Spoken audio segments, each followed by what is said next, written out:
प्रचंड अतिवृष्टी त्या ठिकाणी झाली आणि त्यामुळे घरांचं नुकसान असेल, प्राण्यांचं नुकसान असेल, हे देखील मोठ्या प्रमाणात त्या ठिकाणी झालेलं आहे।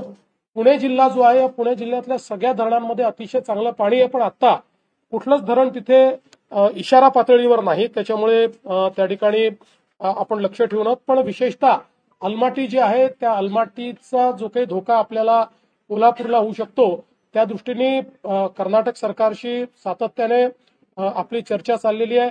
एसीएस लेवलवर, त्यानंतर आपले जे काही त्या ठिकाणचे चीफ इंजिनियर आहेत त्यांच्या लेवलवर चाललेली आहे। आपले एक इंजिनियर तिथे बसवलेलेच आहेत आपण, की जे 24 तास कॉन्टॅक्टमध्ये असतात आणि आता तरी त्या ठिकाणी 519.3 मीटर एवढी त्यांनी पातळी राखलेली आहे, ज्या पातळीत आपल्याला धोका संभावत नाही, पण पाऊस जसा जसा वाढेल तशी ती पातळी वाढू नये आणि त्यांनी तो विसर्ग केला पाहिजे या दृष्टीने त्यांच्याशी आपण चर्चा करतो आहोत। एक अजून आता महत्वाचा प्रयत्न आपला चाललेला आहे की जे हिप्परगी आहे त्या हिप्परगीमुळे आता त्याचं बॅकवॉटर आणि त्याचा मागच्या आपल्या सगळ्या भागामध्ये परिणाम होतो आणि हिप्परगी जवळपास पूर्णपणे त्या ठिकाणी भरलेला आहे आणि म्हणून त्याचाही विसर्ग करावा अशा प्रकारे आपण कर्नाटक सरकारला विनंती केलेली आहे आणि त्यांच्याशी त्या संदर्भात प्रयत्न चाललेला आहे। आता याच्यामध्ये विशेषतः पुणे विभागातला जो कोल्हापूरचा साताराचा घाट सेक्शन आहे किंवा घाटाचा जो भाग आहे या ठिकाणी मात्र मोठ्या प्रमाणात रेड अलर्ट आहे आणि पावसाची जो काही तीव्रता आहे ती या भागामध्ये खूप मोठ्या प्रमाणात आपल्याला पाहायला मिळते। आपण जर इकडे छत्रपती संभाजीनगर विभागामध्ये आलो तर या ठिकाणी बीड, लातूर आणि नांदेड या ठिकाणी मोठ्या प्रमाणात पूरस्थिती आहे। मागच्या काळात हिंगोली, परभणीतही पाऊस जोरात आला, पण आताच्या परिस्थितीमध्ये गेले 2 दिवस आणि पुढचे 3 दिवस बीड, लातूर आणि नांदेड इथली पूरस्थिती जी आहे ही जरा संभावित आहे। विशेषतः आपल्याला माहिती आहे की नांदेड जिल्ह्यामध्ये मुखेड च्या भागामध्ये जो मुक्रमाबाद आहे त्या ठिकाणी जवळपास 206 mm पाऊस पडला, म्हणजे ढगफुटी सदृश अशा प्रकारचा पाऊस हा त्या ठिकाणी पडलेला आहे आणि त्यामुळे जवळपास 5 लोक बेपत्ता झाले, 150 पेक्षा जास्त जनावरांचा वाहून गेल्याचा किंवा मृत्यू झाल्याचा संभव आहे आणि विशेषतः खूप लोक त्या ठिकाणी अडकले होते। एनडीआरएफची टीम, एसडीआरएफची टीम त्या ठिकाणी आपण नेलेली आहे आणि आता मिलिटरीची टीम देखील त्या ठिकाणी पोहोचलेली आहे। मिलिटरीलाही आपण पाचारण केलं होतं, तेही त्या ठिकाणी पोहोचल्यात। रावणगाववरनं 226 लोकांना त्या ठिकाणी काढलेलं आहे, अजून 3 गावातनं लोक काढण्याचं काम चाललेलं आहे आणि आता थोडा पावसाची तीव्रता कमी झाल्यामुळे त्या ठिकाणून लोकांना आता काढता येत आहे आणि लोकांना सुखरूप काढण्याचं काम हे मोठ्या प्रमाणात चाललेलं आहे। आपण जर छत्रपती संभाजीनगरचा हा किंवा या 3-4 जिल्ह्यांचा विचार केला तर जवळपास 800 गावं ही पाण्यामुळे बाधित झालेली आहेत आणि साधारण 1 लाख हेक्टर शेतीचं नुकसान हे त्या ठिकाणी झालेलं आहे। तेलंगणाचा जो श्रीराम सागर आहे त्याचाही विसर्ग जो आहे तो आता कमी करायला आपण विनंती केली आणि आपल्या विनंतीला मान देऊन त्यांनी 1 लाख क्युसेक्सवरनं तो 75,000 कमी केलेला आहे, त्यामुळे ही तीव्रता जी आहे ती कुठेतरी कमी होईल। आता इसापूर आणि विष्णुपुरी हेही आता इशारा पातळीकडे चाललेले आहेत, म्हणून तिथलाही विसर्ग वाढवलेला आहे। विशेषतः विष्णुपुरीकडे अधिक लक्ष आपल्याला द्यावं लागेल, कारण आता जर खूप मोठ्या प्रमाणात पाऊस झाला तर त्याचा धोका मग पुढे नांदेडपर्यंत सगळा संभावित आहे आणि त्याही दृष्टीने सगळा जो प्रयत्न आहे तो सगळा प्रयत्न चाललेला आहे। पोचमपाडच्या संदर्भातही नीट कोऑर्डिनेशन तेलंगणा सरकारशी चाललेलं आहे आणि आपण जी काही विनंती त्या ठिकाणी केलेली आहे त्यानुसार पातळी जी आहे ती त्यांनी ठेवलेली असल्यामुळे त्या ठिकाणी आता तरी गोष्टी कंट्रोलमध्ये आहे। नागपूर विभागामध्ये जर आपण विचार केला तर साधारणपणे चंद्रपूर आणि गडचिरोलीमध्ये ऑरेंज अलर्ट हा आता पुढच्या 2-3 दिवस दिलेला आहे। सध्या तरी खूप पुराची स्थिती नाही आहे, पण दक्षिण गडचिरोलीमध्ये थोडी पूर सदृश स्थिती आता बिल्टअप होते आहे आणि पुढच्या 2 दिवसामध्ये इथे कदाचित पावसाची परिस्थिती वाढू शकते। त्या दृष्टीनं देखील हे काम चाललेलं आहे आणि पूर्णपणे ज्या व्यवस्था करायला पाहिजे त्या व्यवस्था त्या ठिकाणी केल्या आहेत। आपण जर अमरावती विभागाचा विचार केला तर अमरावती विभागामध्ये अकोल्यात पूर सदृश स्थिती निर्माण झाली होती। विशेषतः मूर्तिजापूर आणि पातूर इथे अजूनही पाऊस मोठ्या प्रमाणात चाललाय, पण बाकी ठिकाणचा पाऊस थोडा कमी झाल्यामुळे आता ही पूर सदृश परिस्थिती कमी होते। चांदूर रेल्वे, तिवसा, मेहकर, वाशिम, उमरखेड, महागाव, झरी जामणी, पुसद या सगळ्या भागांमध्ये मोठ्या प्रमाणात पावसामुळे नुकसान झालेलं आहे। विशेषतः शेतीचं नुकसान झालेलं आहे. 2 लाख हेक्टरच्या वर शेतीचं नुकसान या भागात झालं असावं अशा प्रकारचा एक प्राथमिक अंदाज हा या ठिकाणी आपला व्यक्त होतोय. एकूण मुंबईचा जर आपण विचार केला तर मुंबईमध्ये तसा गेल्या म्हणजे आज सकाळी 6 वाजेच्या पूर्वीच्या 48 तासामध्ये जवळपास 200 mm पाऊस पडला आणि आज सकाळी 6 वाजतापासूनच्या 6 ते 8 तासात 170 mm पाऊस मुंबईमध्ये पडलेला आहे. त्यामुळे प्रचंड पाऊस आहे. याच्यामध्ये चेंबूर भागात सर्वाधिक 177 मिलीमीटर इतका पाऊस पडलेला आहे. यावेळेस विशेष जो काही पावसाचा जोर आपल्याला दिसतोय तो शहर भाग आणि पूर्वी उपनगर म्हणजे ईस्टर्न सबर्ब्स ज्याला म्हणतो त्या क्षेत्रामध्ये जास्तीत जास्त पावसाचा जोर आपल्याला दिसतोय. एकूण 14 ठिकाणी वॉटर लॉगिंग झालेलं आहे, ज्यापैकी 2च ठिकाणी ट्रॅफिक पूर्णपणे थांबवावं लागलं. बाकी ठिकाणचा ट्रॅफिक चाललेला आहे. अर्थात ट्रॅफिक पूर्ण मुंबईमध्ये स्लो झालेला आहे, पण ट्रॅफिक असा कुठेही पूर्णपणे थांबलेला नाही. ट्रेन्सचं देखील कुठेही पूर्णपणे ट्रेन्स बंद झालेल्या नाहीत, पण पावसाच्या जोरामुळे किंवा काही गोष्टींमुळे ट्रेनची स्पीड स्लो झालेली आहे. काही ठिकाणी त्या थांबून काही वेळाने पुढे गेलेल्या आहेत. त्यामुळे ट्रेन्स ज्या आहेत त्या सगळ्या लेट चाललेल्या आहेत. काही ना काही प्रमाणात ट्रेन्स आता लेट आहेत. मात्र ही एक महत्वाची गोष्ट आहे की ट्रेन्स पूर्णपणे या कुठेही थांबलेल्या नाहीत. साधारणपणे डॉपलरनी जी काही माहिती आतापर्यंत आपल्याकडे आली आहे तर मुंबईमध्ये पुढचे 10 ते 12 तास अतिशय पावसाचा तीव्र जोर असण्याची शक्यता आहे. रेड अलर्ट देखील मुंबईला मिळालेला आहे. आज आपण सकाळचं सत्र तर नव्हतं, पण दुपारच्या सत्रामध्ये शाळांना सुट्टी दिलेली आहे आणि मंत्रालयात वगैरे देखील आपण हे सांगतोय की दुपारी लवकर 4 वाजेनंतर लोकांना निघून जायची परवानगी जी आहे ती आपण या ठिकाणी देतो आहोत. कारण ही जशी जशी इंटेन्सिटी वाढेल तसं तसं लोकांना किंवा कर्मचाऱ्यांनाही जाण्याकरता अडचणी होतील. आज संध्याकाळी 6-6:30 नंतर हाय टाईड आहे किंवा त्या ठिकाणी साधारण 3 मीटरच्या लाटा असतील. उद्या 4 मीटर पर्यंत लाटा ज्या आहेत त्या अपेक्षित आहेत. त्यामुळे हा जो काही भरतीचा काळ आहे त्या काळामध्ये लोकांनीही काळजी घेतली पाहिजे. अनेक वेळा लाटा पाहण्याच्या नादांमध्ये लोक अडचणीमध्ये येतात. त्यामुळे हे लक्षात घेतलं पाहिजे की आज संध्याकाळी 6 नंतर आणि उद्या या 3 मीटर आणि 4 मीटरच्या लाटा या त्या ठिकाणी असतील. त्या काळामध्ये मोठ्या प्रमाणात पाऊस असेल, त्यामुळे समुद्राची पातळी आणि नाल्यांची पातळी सारखी असेल आणि म्हणून आपल्याला मोठ्या प्रमाणात पाणी पंपिंग करावं लागेल. तर त्याही प्रकारची पूर्ण व्यवस्था पंपिंगची ही या ठिकाणी मुंबई महानगरपालिकेने केलेली आहे. आणि आज संध्याकाळी डॉपलरमधनं आणि इतर सगळ्या सोर्सेसमधनं जे काही अलर्ट्स येतील त्याच्या आधारावर उद्या शाळांना सुट्टी द्यायची की नाही संध्याकाळी महानगरपालिकेच्या वतीनं बीएमसीच्या वतीनं प्रशासनाच्या वतीनं हे घोषित केलं जाईल. आतापर्यंत जो काही अंदाज आलेला आहे त्याच्यामध्ये संपूर्ण महाराष्ट्रात एकूण 4 लाख हेक्टर जी काही जमीन आहे ही म्हणजे त्याच्यावरची पिकं जी आहेत ती पिकं पावसामुळे बाधित झालेली आहेत. आणि याच्यामध्ये विशेषतः यवतमाळ, नांदेड, वर्धा, बीड, वाशिम वगैरे हा जो सगळा भाग आहे याच्यामध्ये जास्तीत जास्त सर्कलमध्ये म्हणजे वाईड स्प्रेड अशा प्रकारचं नुकसान जास्तीत जास्त सर्कलमध्ये हे या ठिकाणी दिसत आहे.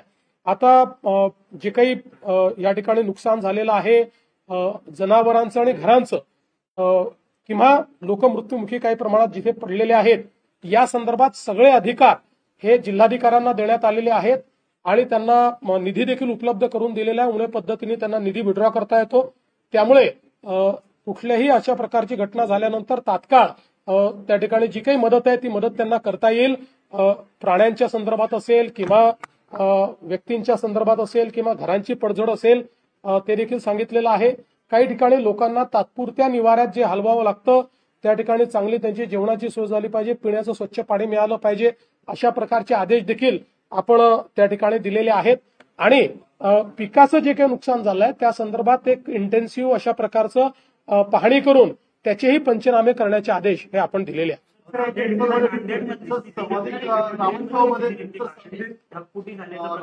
नांदेडच्या संदर्भात मी सांगितलं की त्या ठिकाणी जवळपास मुक्रामाबाद या भागामध्ये मुखेडमध्ये 206 mm असा पाऊस पडलेला म्हणजे ढगफुटी सदृश अशा प्रकारचा पाऊस पडल्यामुळे खूप मोठ्या प्रमाणात त्या ठिकाणी डिस्रप्शन निर्माण झालं आणि लोक खूप मोठ्या प्रमाणात अडकले होते. पण एनडीआरएफने आणि आता मिलिटरी पण तिथे पोहोचली आहे. सगळ्यात जास्त रावणगावमधनं 206 आपण लोकांना काढलेलं आहे. 4 गावांमध्ये विशेषतः लोक फसले, त्यात सर्वात जास्त जिथे फसले होते ते जवळपास बाहेर निघालेले आहेत, बाकी ठिकाणचे लोकांना बाहर काढणं चाललेलं है। देवेंद्र जी, आज आपने रवा लिया, किस तरीके की परिस्थिति है और क्या क्या चीजें? देखिए, महाराष्ट्र के करीब पिछले 2 दिनों में बहुत बड़े पैमाने पर बारिश हुई है। कई जिलों में रेड अलर्ट और ऑरेंज अलर्ट है, और अगले 3 दिन भी अगर हम देखिए 21 तारीख तक विशेष रूप से महाराष्ट्र के आधे जिलों में कई रेड अलर्ट है, कई ऑरेंज अलर्ट है, और इसके चलते बड़े पैमाने पर हम लोगों ने जो एहतियात बरतनी है उसके बारे में अभी चर्चा की है। हमारे जो कंट्रोल रूम है, उस कंट्रोल रूम से सारे जिलों में जो हमारी यंत्रणा है उस यंत्रणा को अलर्ट दिया गया है। अलग अलग जगह पर जिस प्रकार से नुकसान हो रहा है वहां मदद देने की कोशिश कर रहे हैं, और आगे में जो डिजास्टर आ सकता है उसका मिटिगेशन करने का प्रयास चल रहा है। हमारे बाजू के जो राज्य है, चाहे वो तेलंगाना हो चाहे कर्नाटक हो, इनके साथ भी बातचीत करते हुए वहां से जो डिस्चार्ज पानी का है उसको ठीक से अगर मेंटेन करे तो बाढ़ की परिस्थिति न आए, इस प्रकार की व्यवस्था की गई है। विशेष रूप से कोकण में जहां बहुत ज्यादा बारिश है वहां पर भी हम लोगों ने बाढ़ का नियंत्रण किस प्रकार से किया जाए इसकी व्यवस्था की हुई है। करीब 4 लाख हेक्टेयर जमीन जो है, इसमें जो किसानों ने बुआई की थी तो उसका नुकसान हुआ है, उसको एक प्रकार से असेसमेंट करके उसको हम मदद करेंगे। साथ साथ नांदेड़ जैसी जगह पर कल मुकरमाबाद में 206 mm बारिश हुई है, और इसके कारण बहुत बड़े पैमाने पर क्लाउड बस्ट इस प्रकार की वहां परिस्थिति थी। लोग काफी अटके हुए थे। 206 लोगों को बाहर निकाला जा चुका है, और भी लोगों को बाहर निकाला जा रहा है। एनडीआरएफ की टीम वहां है, मिलिट्री की भी टीम वहां पर पहुंची हुई है। वैसे ही मुंबई में बहुत बड़े पैमाने पर बारिश हुई है। पिछले 8 घंटों में 177 mm बारिश मुंबई में हुई है, और अगले 8-10 घंटे मुंबई में रेड अलर्ट है। बहुत बड़े पैमाने पर बारिश होगी ऐसा बताया गया है। इसके चलते दोपहर के बाद स्कूलों को छुट्टी दी गई है, और लोग जल्दी अपने घर पहुंचे, और आवश्यकता हो तो ही बाहर निकले, इस प्रकार से भी लोगों को निर्देश दिया गया है। अगले 2-3 दिन मुंबई में बारिश रहने वाली है, विशेष रूप से हाई टाइड भी रहने वाला है। इसके चलते लोगों ने एहतियात बरतनी चाहिए, इस प्रकार से लोगों को बताया गया है। इस बार जो कोई बारिश अभी यहाँ मुंबई में हुई है उसके कारण 14 जगह पर वाटर लॉगिंग हुआ था, लेकिन उसमें से 12 जगह पर ट्रैफिक स्मूथ चल रहा है, या स्मूथ नहीं कह सकते लेकिन ट्रैफिक चल रहा है, ट्रैफिक बंद नहीं हुआ है। 2 जगह ट्रैफिक बंद हुआ है, और विशेष रूप से मुंबई की जो ट्रेन सिस्टम है, ये ट्रेन सिस्टम भले ही वो डिलेड चल रही है लेकिन पूरी तरीके से रुकी नहीं है। इसलिए लोगों को एक प्रकार से आवाजाही में जो नॉर्मली अड़चने सहन करनी पड़ती है जब ट्रेन बंद हो जाती है, उस प्रकार की परिस्थिति नहीं है। और अब कल भी जिस प्रकार की रेड अलर्ट की सूचना आएगी उसके अनुसार आगे में काम करने को बताया गया। मेट्रोवरती कुठलाही एफेक्ट झालेला नाहीये। मेट्रोकडे सर्वांचं लक्ष लागलं होतं, मात्र एकीकडे रेल्वे वाहतूक थोड्या धीमे गतीने, मात्र मेट्रोची वाहतूक ही सुरू आहे। नाही, ही मला असं वाटतं अतिशय समाधानाची गोष्ट आहे। आणि वेळोवेळी जेव्हा मेट्रोबद्दल आम्ही बोलत होतो तेव्हा हेच सांगत होतो की मेट्रोचे अनेक फायदे आहेत। त्यातला एक फायदा आहे की मेट्रो ही ज्यावेळेस खूप पाऊस असतो त्यावेळेस सुरळीत आणि वेळेवर चालू शकते। आता आज 177 मिलीमीटर पाऊस पडल्यावरही मेट्रोत कुठलंच डिस्ट्रप्शन आलेलं नाही, तर मला असं वाटतं की खरोखर समाधानाची गोष्ट आहे। याच्यामुळे पुढचं जे मेट्रोचं नेटवर्क आहे ते मुंबईकरांना सुकर असेल असा आपण या ठिकाणी म्हणू शकतो। इस तरीके से भारी बारिश के दौरान भी प्रवासियों के लिए मेट्रो कितना कारगर साबित हुआ, और अभी तक कहीं पर भी मेट्रो बंद है बिल्कुल आपने सही बात कही है। मेट्रो ये 177 mm बारिश होने के बावजूद बिल्कुल ठीक चल रही है, सही समय पर चल रही है, कोई डिस्ट्रप्शन मेट्रो में नहीं है। हम जो बार बार कहते थे कि मेट्रो के कई फायदे, उसमें से एक ये फायदा है कि मुंबई की जो एक बहुत घनी बारिश होती है, इस बारिश में भी मेट्रो ठीक से चल सकती है, उसको बंद करने की आवश्यकता नहीं पड़ती, वो समय पर चल सकती है। उसको इस बार की बारिश में मेट्रो ने प्रूव किया है। और आगे और भी मुझे ऐसा लगता है, अभी तो काम चल रहा है, तो काम चलते समय तो कई कठिनाइयां भी होती है, लेकिन जैसे काम पूरा समाप्त होगा तो मुझे लगता है कि एक बहुत ही डिपेंडेबल ट्रांसपोर्टेशन सिस्टम के रूप में मुंबई में मेट्रो को देखा जाएगा। अगले कुछ दिनों तक भारी बारिश रहने वाली है महाराष्ट्र के कई हिस्सों में, क्या अपील है? देखिए, लोगों से अपील यही है कि लोग आवश्यकता हो तभी बाहर निकले। जहां पर रेड अलर्ट दिया हुआ है या ऑरेंज अलर्ट दिया है वहां पर भी लोग थोड़ा ध्यान दें, क्योंकि हम लोग लगातार महाराष्ट्र में लोगों को एसएमएस भी भेज रहे हैं, अगले 3 घंटे में कहाँ बारिश होगी, कितनी बारिश होगी, तो कई एसएमएस हम लोगों को भेज रहे हैं। आपके भी माध्यम से हम लोग हमारे अलर्ट्स दे रहे हैं। तो जो अलर्ट्स आ रहे हैं उन अलर्ट्स को गंभीरता से लिया जाए और उसके अनुसार लोग काम करें। और विशेष रूप से अभी बहुत बड़े पैमाने पर हम लोग देख सकते हैं कि वाटरफॉल्स में पानी होता है, तो जो पर्यटक भी वहां जाते हैं वो भी एहतियात बरते, ऐसा मेरा उनको भी एक मेरी अपील होगी।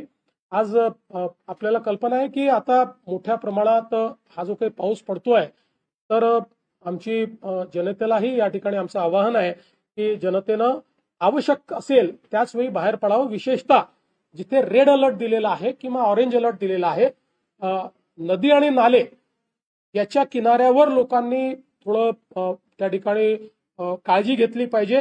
विशेषतः आता मोठ्या प्रमाणात धबधबे चालू आहेत, वॉटर बॉडीजमध्ये पाणी आहे, अशा वेळी युवा पिढी किंवा पर्यटक यांना त्या ठिकाणी जाण्याची इच्छा होते। जाण्याची इच्छा होणं काही चुकीचं नाहीये, पण त्या ठिकाणी काळजी घेतली नाही तर ऍक्सिडेंट्स होऊ शकतात, त्यामुळे तिथेही काळजी घेतली पाहिजे।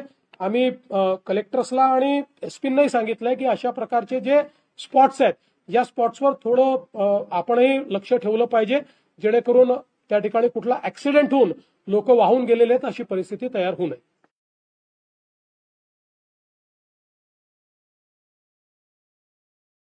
आणि निवड दिला त्यांना विमानतळावरती, राष्ट्रपती आता त्यांची मला असं वाटतं की आपल्या सगळ्यांकरता ही आनंदाची गोष्ट आहे की महाराष्ट्राचे राज्यपाल CP राधाकृष्णन यांना उपराष्ट्रपती पदाचा उमेदवार म्हणून एनडीएने घोषित केलंय। CP राधाकृष्णन हे जरी मूळचे तमिळनाडूचे असले तरी महाराष्ट्राचे राज्यपाल देखील आहेत आणि महाराष्ट्राचे मतदार देखील आहेत। विधानसभेच्या निवडणुकीत त्यांनी महाराष्ट्रात मतदान केलंय, मतदार यादीत त्यांचं नाव महाराष्ट्रामध्ये आहे, मुंबईमध्ये आहे, आणि ते उपराष्ट्रपती पदाचा जो फॉर्म भरणार आहेत त्या फॉर्म मध्ये त्यांना ते कुठले मतदार आहेत याचा पुरावा लावावा लागतो, त्यात ते महाराष्ट्राचे उमेदवार किंवा महाराष्ट्राचे मतदार म्हणून त्या ठिकाणी हा पुरावा लावणार आहेत। आणि म्हणून महाराष्ट्राकरता ही विशेष आनंदाची गोष्ट आहे। त्याकरता आम्ही त्यांना सोडण्याकरता देखील गेलो होतो। आमचे उपमुख्यमंत्री एकनाथ शिंदेजी, अजितदादा पवार सगळ्यांनी त्यांचं अभिनंदन केलं आणि ते आता दिल्लीला त्या ठिकाणी गेलेत।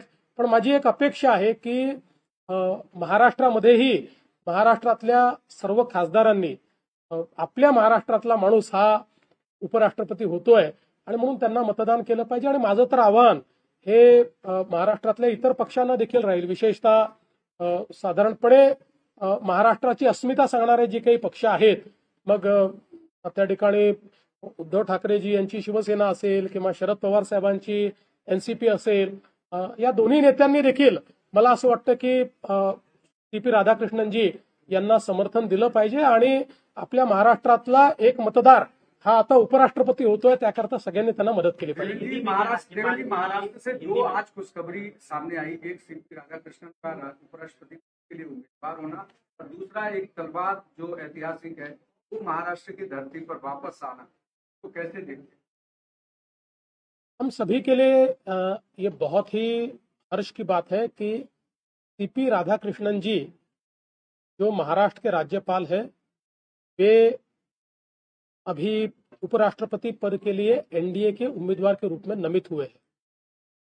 महाराष्ट्र के लिए इसलिए भी ये महत्वपूर्ण है कि भले ही CP राधाकृष्णन जी मूल तमिलनाडु के होंगे, पर अब वो महाराष्ट्र के मुंबई के वोटर है।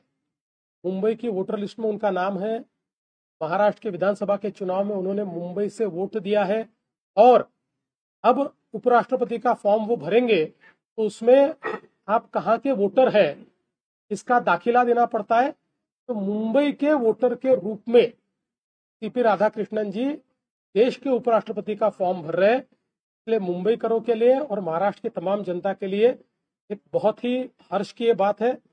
मैं तो अपेक्षा व्यक्त करता हूं कि पार्टियों के भेद भुलाकर महाराष्ट्र के सभी मेंबर ऑफ पार्लियामेंट्स ने CP राधाकृष्णन जी को वोट देना चाहिए।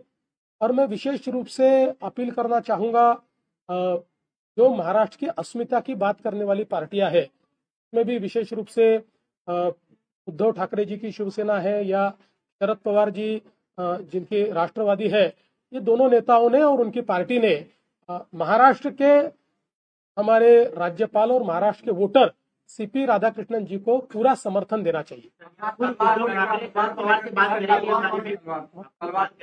देखिए, मैं निश्चित रूप से मैं दोनों को निवेदन करूंगा। तलवार को लेकर के उद्धवजी राजे भोसले, जिन्होंने मराठा इतिहास में एक बहुत बड़ा नाम किया और विशेष रूप से जो नागपुर कर भोसले घराना है, इसने पूरा उड़ीसा तक इसका साम्राज्य था। हमारा छत्तीसगढ़ हो, झारखंड हो, उड़ीसा हो, का सारा ये जो भाग था, ये मराठा साम्राज्य में हिंदवी स्वराज्य में लाने का काम ये मुधेजी राजे और नागपुरकर भोसलों ने किया था। और इसलिए उनकी जो दिग्विजयी तलवार है, वो तलवार अब महाराष्ट्र में वापिस आई है और आज उसका एक कार्यक्रम भी हम लोग करने वाले हैं।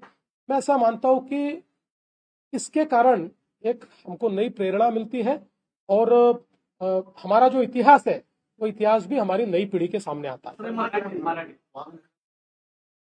मला अतिशय आनंद आहे की श्रीमंत राजे मुधोजी राजे भोसले यांची जी तलवार आहे, ती तलवार आता आपण महाराष्ट्रामध्ये पुन्हा परत आणलेली आहे। लंडनवरनं ती परत आलेली आहे।